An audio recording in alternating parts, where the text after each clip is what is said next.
This is a torii gate, and we are here at the entrance to a typical Japanese garden here on UT campus in Knoxville. It is the entrance to the Hosta Tranquility Garden in honor of Cornelia Holland. My friend James Newbern is the interim director here at the UT Gardens of this beautiful, shady garden. James, welcome to the show. Hey, thank you, Tammy. On a hot summer day, this is the place to be. Let me tell you, it's about 20 degrees cooler right here than it was out in the sun. But yes, welcome to our Tranquility Hosta Garden. It's beautiful. Well, thank you. As a hosta garden, you would know that we have over 500 varieties of hosta within this garden. But as with any hosta or monoculture display, you want to accentuate it by using companion planting. So that's really what we've tried to accomplish here in this garden with many of our companion plants, our Japanese maples, our ginkgos, our conifers, to kind of enhance what some people might think are a very similar plant. Hostas themselves provide, if you get to looking at them, provide a wide variety of color and texture, size and shape to the garden. And of course, we're often looking for those elements when we're doing shade gardening.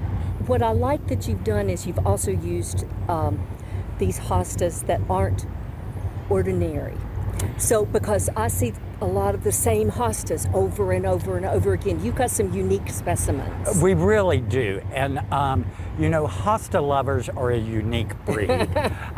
They call themselves hostaholics, you know, because they just have to have another hosta.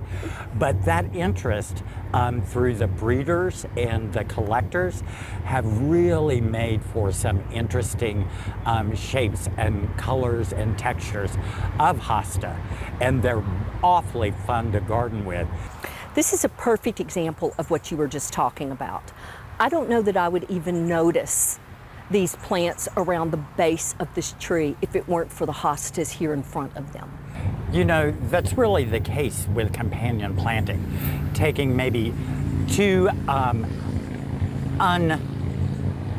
don't want to use the word uninspired, but you know, two plants that individually are all right, but when you pair them together, then it makes both of them really come to life. We have a prostrate yew here, which is a wonderful evergreen plant. You know, yews provide us winter interest, and the prostrate variety stays really nice and low, so you don't have to fight with trying to keep it in check. Right. It is rather dark green though, and by itself, what I would think would somewhat fade away, especially against dark mulch and in the shade. Right. But we put these variety of hosta in front of it with the blue-green of the foliage, the variegated, and then they both pop, because then the yew becomes like a river and the hosta becomes the bank. And so it really creates a unique aspect of good garden design, where you have that feeling of movement and also being static at the same time, but it makes both plants stand out and be of interest. That is something that all of us gardeners can learn from, is that looking at something alone versus looking at something with a good companion makes them both better. You know, and the best way to do this, and I know nursery people don't mind at all, is when you're buying your plants, take a little piece of bloom off a petunia and walk around and see how it looks with this plant or that plant. And be sure to cross the aisles and go from annuals to perennials to ornamental grasses to water plants to shrubs to trees.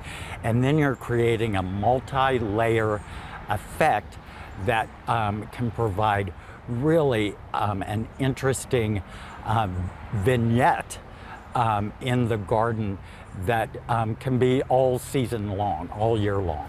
It's quite dramatic, and it really also is tranquil.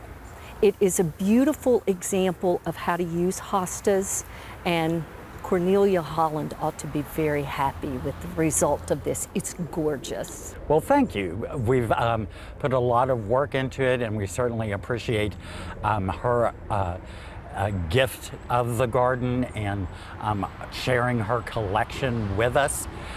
She is the hosta expert. Yes. Worldwide, yes. Probably. And so we're just happy that the UT Gardens can be a part of it. And the garden is open 365 days a year. Of course, hostas go dormant in the winter, but there's a lot of winter interest plants in this garden as well. And it's free and open to the public. And so worth the effort to come here. It is really beautiful. You've done a gorgeous job with it. And you're to be commended for having really a beautiful spot in the middle of Knoxville. Well, thank you very much. And it's cool and shady. Yes. In the middle of summer.